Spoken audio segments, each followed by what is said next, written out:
Assalamualaikum warahmatullahi wabarakatuh. Kawan-kawan yang budiman, salam sejahtera untuk kita semua. Dalam publikasi ilmiah, kita sering mendengar tentang jurnal ilmiah atau kita akrab dengan karya tulis ilmiah. Jadi di sana kita mengirimkan artikel lalu diproses oleh pihak jurnalnya. Lalu ada pemberitahuan apakah artikel kita masuk tahap review ataukah tidak. Dan setelah itu baru artikel kita dapat dipublikasi. Kan demikian prosesnya ya. Nah, oleh karena itu kita harus tahu bagaimana kategori jurnal yang baik. Bagaimana jurnal yang baik itu?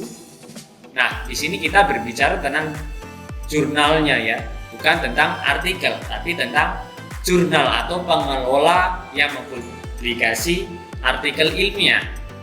Bagaimana kategorinya? Mari kita bahas dalam video berikut ini.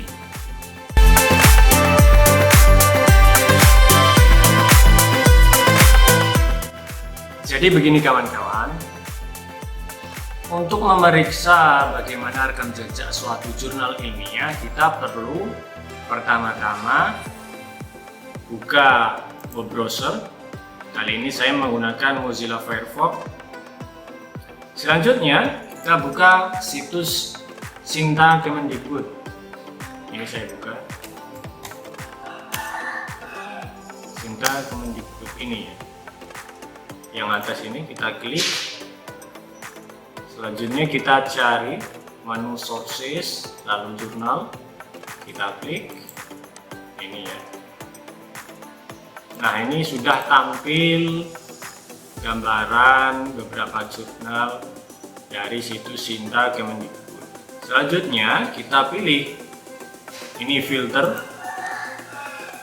Ini terserah, ini bebas. Untuk filter ranking atau indeks jurnal kita contohkan saja ya, Sinta 4 lah, Sinta 4. Lalu subjek areanya nanti bisa bebas, Bapak Ibu bisa memilih sesuai dengan disiplin ilmu masing-masing. Di sini saya memilih humaniora dan agama.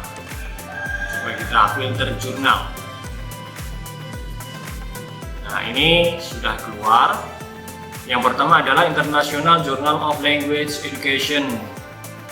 Yang kedua ada Jurnal Intikot, Jurnal Agama dan Pendidikan Islam. Kali ini saya coba buka jurnal ini, kita cek rekam jejaknya bagaimana melalui websitenya. Ini kita klik. Selanjutnya kita sampai pada halaman atau homepage jurnal ilmiahnya. Yang pertama yang perlu kita perhatikan adalah konsistensi jadwal penerbitan artikel. Nah, cara melihatnya bagaimana? Kita lihat di sini. Ini adalah informasi tentang jurnalnya. Ada judul jurnal, lalu ada frekuensi ya. Di sini ya ada frekuensi penerbitan. Di sini dijelaskan frekuensi terbitnya adalah 2 kali di bulan Juni dan Desember. Kita di sini lihat konsistensi yang tertera pada jadwal ini dengan PDF artikel yang sudah terbit. Misalnya ini ya, yang pertama volume 14 nomor 2 tahun 2022. Yang nomor 1 berarti ada pada bulan Juni dan yang nomor 2 ada pada bulan Desember. Ini seharusnya ada pada bulan atau muncul pada bulan Desember. Kita lihat sekarang apakah benar terbit pada bulan Desember. Kita cek ini ya.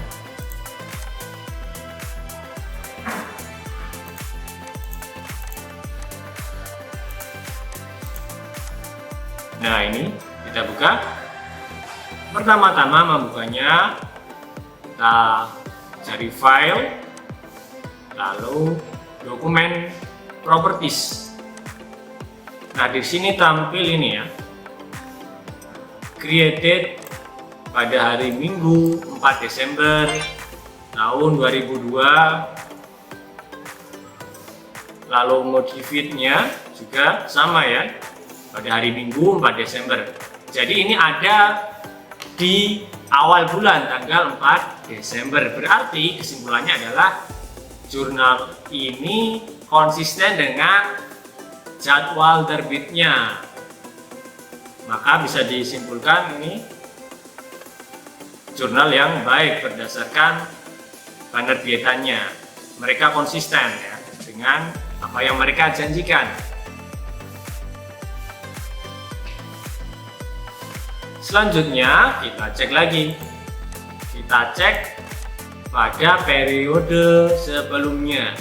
Kita klik arsip di sini. Ya, periode sebelumnya berarti volume 14 nomor 1. Kita cek apakah konsisten. Ini ya. Misalnya faktor-faktor yang mempengaruhi hasil belajar mata pelajaran pendidikan agama Islam. Kita download file PDF-nya. Kita cek apakah benar ini terbit bulan Juni. Kita open, lalu kita lakukan yang sama ya. File, lalu dokumen properties. Ada tanggal. Oh, ini ada pada bulan Juni ya, benar Juni. Created-nya hari Selasa tanggal 7 Juni 2022. Jadi ini konsisten ya. Konsisten.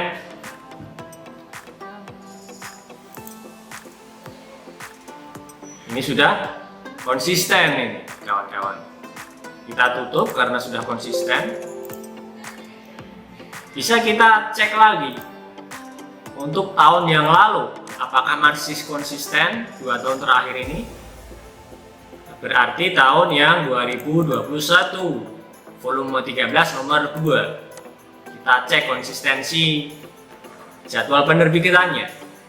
Misalnya ini, refleksi mahasiswa terhadap pembelajaran mata kuliah Islam Rahmatan lil Alamin.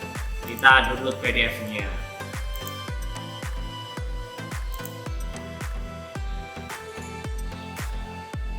Kita open file PDF-nya, lalu kita cek file, dokumen properties.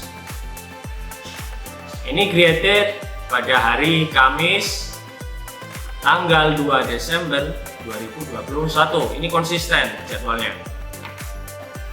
Ya, tidak akan molor ya jadwalnya ya. Nah, oke. Kita close karena sudah selesai. Jadi dapat disimpulkan ya, jurnal yang baik itu yang bagaimana? Pertama adalah konsistensi jadwal terbit. Ini berarti jurnal ini dapat dikatakan baik begitu. Lalu yang selanjutnya, ukuran apakah jurnal itu baik atau tidak, jurnal ilmiah itu baik atau tidak berdasarkan abstraknya atau bahasa Inggris yang ada dalam abstrak. Ini saya coba tunjukkan. Ini misalnya ya, Islamic Cultural History as a Life Paradigm.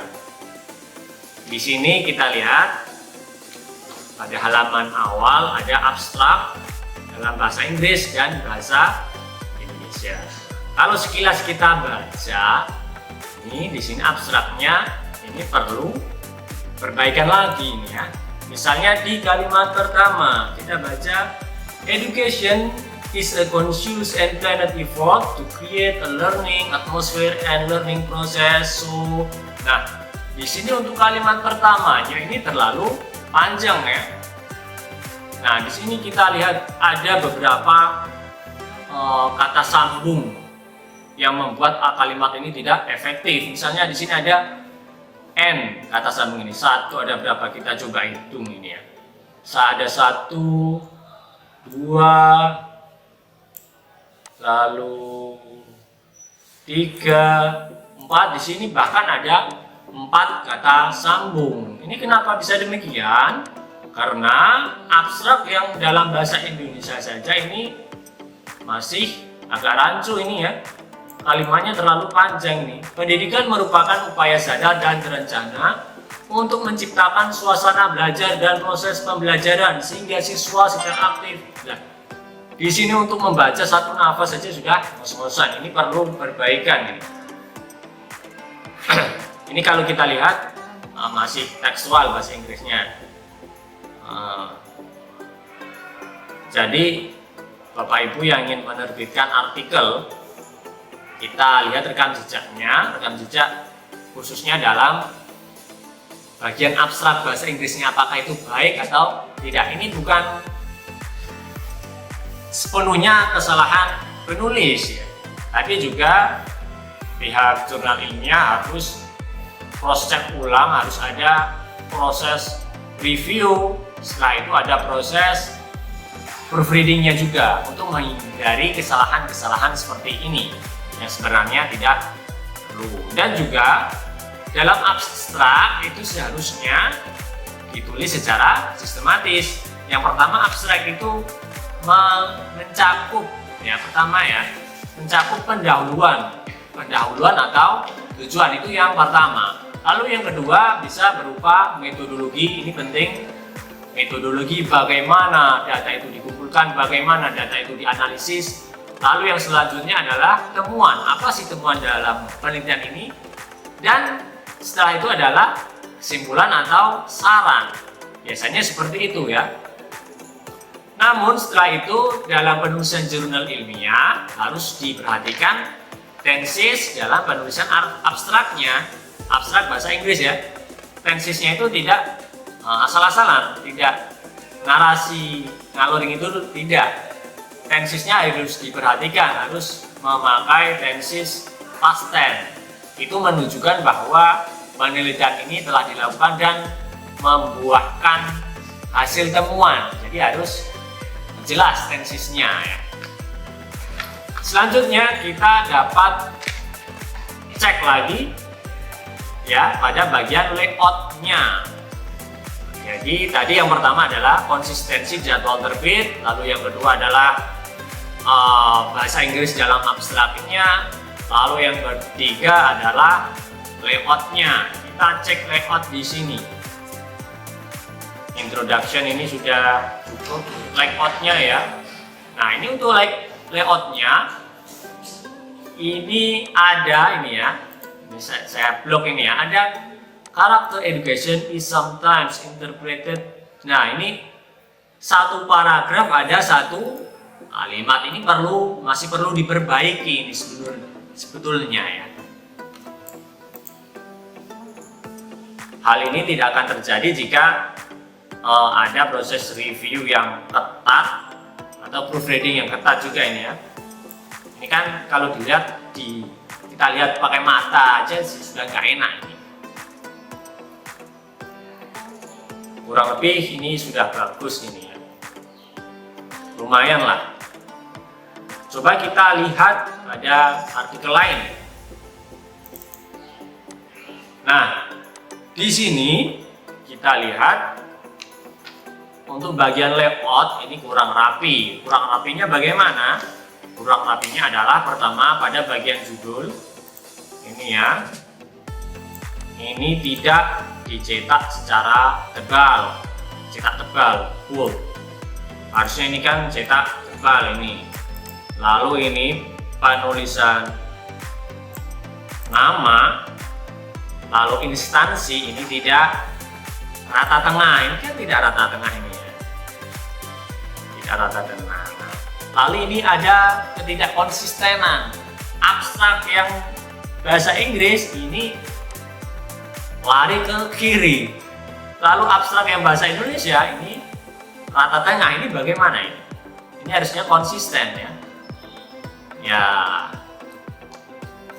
ini layoutnya kok harus diperbaiki. Ini kalau saya lihat agak terburu-buru ya. Lalu selanjutnya kita lihat pada bagian daftar pustaka ya. Nah ini daftar pustakanya aneh. Seharusnya pada baris kedua dan seterusnya ini menjorok ke kanan, bukan ini kok rata semua ini nggak jelas ya. Jadi ini mesti diperbaiki. Yang memperbaiki bukan penulis, Khususnya adalah pihak jurnal melalui layouter. Ini daftar pustaka lari di sini. Ini untuk layoutnya. Jadi Bapak Ibu jika ingin menerbitkan, kita lihat dulu rekam jejaknya. Khususnya dalam hal layout kali ini ya. Jika artikel yang terbit seperti ini, kemungkinan besar nanti artikel Bapak dan Ibu itu nanti hasilnya juga akan seperti ini. Coba kita lihat artikel yang lain dari jurnal ini. Nah, ini kan ada dua artikel dari jurnal yang sama ya. Yang pertama ini tidak cetak tebal, yang kedua ini cetak tebal. Ini nggak konsisten ini kita bisa lihat bedanya ini ya. Dan ini tidak rata tengah ini ya. Ini kan kita lihat tidak rata tengah. Lalu introduction-nya juga lari ke kanan, seharusnya ini rata. Ini nggak rata ini. Introduction, lalu metodologi ini, result and discussions, ini tidak rata ini. Nah ini malah pada bagian referensi ini kebalik. Seharusnya kan seperti yang tadi saya jelaskan, yang menjorok ke kanan adalah baris kedua dan seterusnya, bukan baris yang pertama. Kalau baris yang pertama itu namanya paragraf, bukan daftar pustaka ya. Ini kurang teliti layouternya ini. Ini malah seperti paragraf, ini kan aneh. Jadi dapat kita simpulkan ada 3 ini tadi ya. Jurnal yang baik adalah jurnal yang memiliki konsistensi pada jadwal terbit artikelnya. Lalu yang kedua, bahasa Inggrisnya rapi, ditulis secara sistematis. Lalu yang selanjutnya, layoutnya juga rapi, juga bersih, enak dipandang. Lalu yang terakhir ini saya akan jelaskan. Ini saya tutup saja. Yang terakhir adalah transparansi pada bagian EPC, Article Processing Charge, yaitu urusan pembiayaan. Bagaimana cara melihatnya? Ini kita bisa cari menu author fees ini ya. Kita klik di sini. Nah ini kita sudah sampai. Kita dapat mendapatkan informasi bahwa jurnal Intikon ini ada biaya publikasi ini ya sebesar Rp500.000. Lalu jika author menginginkan jurnal dalam segi printnya, ini ada tambahan biaya sebesar Rp100.000. Ini ya, ini jelas ada Rp100.000. Jadi jurnal yang baik itu yang bagaimana? Bukan berarti yang baik itu yang gratis, itu bukan ya. Namun yang baik itu adalah walaupun berbayar tidak masalah sih sebenarnya. Namun harus ada transparansi atau penulis dan pihak jurnal itu sama-sama mengetahui, sama-sama menerima. Jangan sampai ada pihak jurnal yang di websitenya menampilkan EPC-nya gratis, biaya penerbitan gratis, namun menjelang penerbitan dimintai biaya. Itu kan mengagetkan sekali. Itu sudah tidak profesional namanya. Loh, untuk pembayaran jurnal itu sebenarnya untuk apa sih?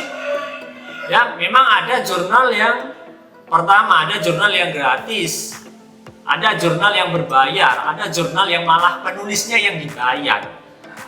Nah, untuk jurnal yang berbayar, ini biasanya ada pada jurnal yang dikelola oleh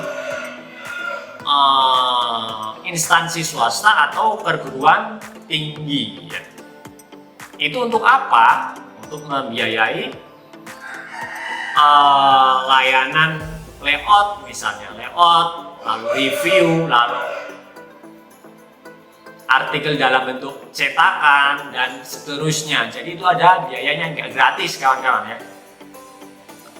Namun jika ada yang ingin menerbitkan artikel lalu berbayar, ini saran saya untuk saat ini Jika memang tidak dibutuhkan, jika memang tidak penting-penting amat, tidak butuh-butuh amat, lebih baiklah kita mencari artikel yang EPC-nya itu gratis ya. Jika yang berbayar kan sebenarnya sayang, lebih baik untuk saat ini bisa untuk beli beras atau beli kebutuhan pokok ya. Kalau memang sedang membutuhkan ya nggak masalah bagi saya. Lalu untuk jurnal yang memberikan honor untuk penulisnya, ini biasanya adalah jurnal yang dikelola oleh plat merah atau yang dikelola oleh pemerintah. Misalnya jurnal Litbang itu biasanya memberikan ada anggaran honor penulis. Misalnya untuk kementerian itu ya, Kementerian Pendidikan, Kementerian Agama itu biasanya ya memberikan honor untuk penulis. Jurnal yang dikelola oleh BPIP itu juga memberikan honor untuk penulis, lumayan lah jika artikel kita itu bisa diterbitkan di sana. Jadi bagaimana jurnal yang baik itu? Yang baik itu adalah dalam hal pembiayaan mereka ada transparansi ya dengan para penulis-penulisnya. Jadi penulis tidak merasa membeli kucing dalam karung seperti itu. Nah, begitu kawan-kawan. Jika ada yang ingin ditanyakan nanti bisa lewat jika ada yang ingin ditanyakan nanti bisa melalui messenger atau bisa request lah. Cukup sekian, terima kasih. Wassalamualaikum warahmatullahi wabarakatuh.